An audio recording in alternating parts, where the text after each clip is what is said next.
After the game, they asked Jaylen Brown what happened. He goes, Tatum woke up. Kendrick Perkins said, well, why was he sleeping? Why does this guy disappear? And yeah, he had 36 points, but again, how people discuss this guy and what they think of his game, yet he's only made the finals one time. Sorry, not good enough. Always follow the money. That's what I always say. You always follow the money. Yeah. This is Follow the Money with Mitch Moss and Paulie Howard on VSiN. Tonight, game 2, we get Pacers, Celtics at home. You think Pacers are live, not only in this game probably, but for the series? Absolutely. A lot of things happen in game 1 where you're not supposed to compete. You're not supposed to be in that game coming off the Game 7 road win against the Knicks. Celtics are well rested, yada, yada. You don't have rim protection without Porzingis. Siakam torched Holiday, and they'll have no answer for Siakam. But then you look and do a deep dive. Shepard, Siakam, Naismith, and McConnell were 1 of 11 from 3. Going back and watching the game again, they got awesome looks, wide open looks. And when you're this good offensively, and I don't know what I'm going to get out of Boston, and specifically Tatum, I think Indiana's got a great shot here. In this, you were not supposed to win that game. You're down double digits 3 times. You came all the way back. We know what happened. They blow the game. I'm feeling good if I'm the Pacers, and the free throw disparity as well. I'm feeling good if I'm a Pacer fan. I'm up with the Pacers organization. Total is 224.5. Right. I love the over the other night. Absolutely. I can't take the under here again. So you're telling me in 6 meetings between these two teams, the lowest scoring game is 118 to 101. To 118-101. I just don't see who's getting stops. And again, you factor in pace. It appears Boston's going to run with them. It's I can't play the under. Yeah, let me throw this at you again. So when we talked about that early in the week, the number that I liked was 221, and it was there for a couple of days before they actually played game number 1.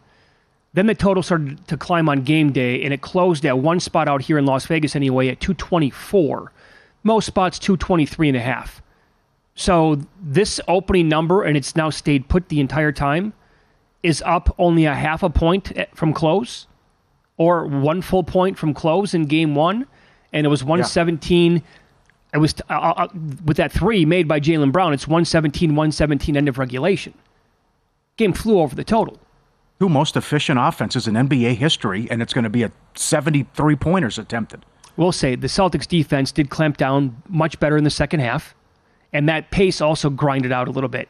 Mm. So do we get a change of pace somehow tonight in this game? I don't know what to expect out of Missoula, but I don't think they'll do that. Indiana's not going to say, hey, maybe we should slow it down. I think Boston will get up and go for the most part. And the other thing is there was good tweets about it's too bad the Celtics won because we were going to get 2 days of unbelievable hot takes on Tatum.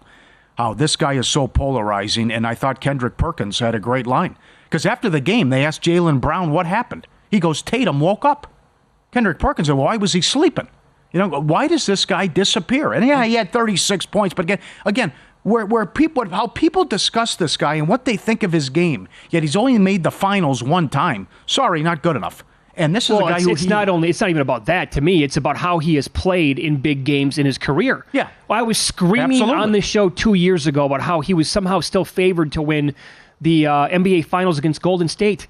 Like, what are we watching here? The guy's been a disaster. Yeah. He's been completely disappointing, but because of his name, you expect him that he's going to just take over and be like the number 1 guy overall when he clearly was not. And that was the same thing last year, Eastern Conference Finals. Like this guy pumping his tires the whole time. I'm like, what are we doing here? Right. Do you actually watch the games? I thought in the fourth quarter, Tatum was awful again. Awful. He was. But that changed because he did wake up. Brown's right about that. In overtime. Because of the miracle 3, Carlisle, what are you doing? He is getting bashed if that 3 doesn't go in. But I am, again, why I'm loving life. Tatum disappeared. It can happen again. And Brown, silly turnovers. And Boston can be sloppy Joe, too. And Holiday was unbelievable in Game 1. And Pacers are also undefeated at home in the playoffs. I'm glad you brought it up. Because let me throw, this is like a door 1 or door 2 at you here. Which point prop would you rather bet tonight? And you can go either over or under. Al Horford scored a bunch. He took a ton of shots in Game 1, right? Yeah, the 3s are up to 2.5 now. Okay, so his adjusted point prop for tonight is 11.5. Yeah. So against Indy this year, his points, 15, 11, 10, 2, and 5. So he went over 11.5 points once against Indiana. Also, he scored more than 11.5 points in 15 out of 76 games. But he took a ton of shots in game one, and they left him wide open. So that's the thing. Does that continue? Right. Drew Holiday against Indiana this year, 28, 17, 21, 8, 9, and 15. His prop tonight, 13.5. 13.5. He also went over that number 31 out of 80 games and 4 times against Indiana this year. Yeah. I don't see a repeat of what he did. But we're talking, it doesn't matter. I'm talking about 13.5. I want Horford over. You do want Horford over. Because of how many looks he got. I also I'm going to ride Siakam too. 20.5? Yeah, I think they have no to. answer for Siakam. They will have no answer in this whole until Porzingis comes back. But I think Siakam's going to have a huge series, and I would go over 20.5. And I think they're going to have a Miles Turner problem. Now, that's the other thing about I'm going to sit out there from 3 and take some shots. But if he goes to the basket and could do something as well, I think Miles Turner's 1.5 again for threes. Yeah. And then I think he's 16.5 from his point prop points, too. yeah. So I think Miles Turner and Siakam can have big series here. A couple guys off the bench here for Indiana. Toppin's 8.5. I want. You know what? Give me some more Obi Toppin. I like his game. I'm okay with that. Boston didn't get anything out of their bench either. I mean, no, Hauser didn't do anything. No, he only played like 9 minutes. We're due for a Derek White game too. He's 2.5, I think, made threes. Oh, they adjusted it now. Is it 2.5 or 3? I'll have to double check. We're due for a Derek White, like 26 points, 6 threes type game. That needs to happen here. 2.5? 2.5? Okay. 2.5 again? Yeah, okay. McConnell's point prop is 9.5 tonight. I don't know with Carlisle. That's the thing. I could sit here and tell you the entire show that we need to have more McConnell and Halliburton at the same exact time. The numbers don't lie.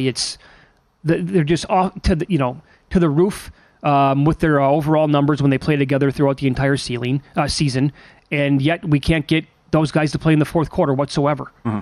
So I went back and watched the replay, by the way, several times. Siakam had plenty of opportunity there to foul Jaylen Brown before he took the 3. Oh, sure he did. Easily. Yeah, I saw Easily could have committed the foul. He could, yes. No doubt about it. But I think it's going to be an entertaining series. How deep it goes, I don't know. We know Boston's issues in Game 2, and Indiana blew Game 1. Now we'll see. It's important, though, that they can, if they, obviously big dogs tonight, Boston's laying 9, but they lose this, then Porzingis is glooming, is coming back probably Game 4, and you're going to have to beat this team 4 out of 5. But I think they got an excellent chance here to hang around this and give them an opportunity. Notice that even though they lost Game 1, the adjusted series price they hardly moved. Because down the street they opened $14. That's what it's at now after Boston gets the Game 1 win. Well, if they get this game tonight, forget the cover. I'm talking outright win. If they win this game tonight, my thought is they can take 1 at home at least against Boston. If they win the game tonight, then you're thinking about possibly being live here. Mm-hmm. No doubt.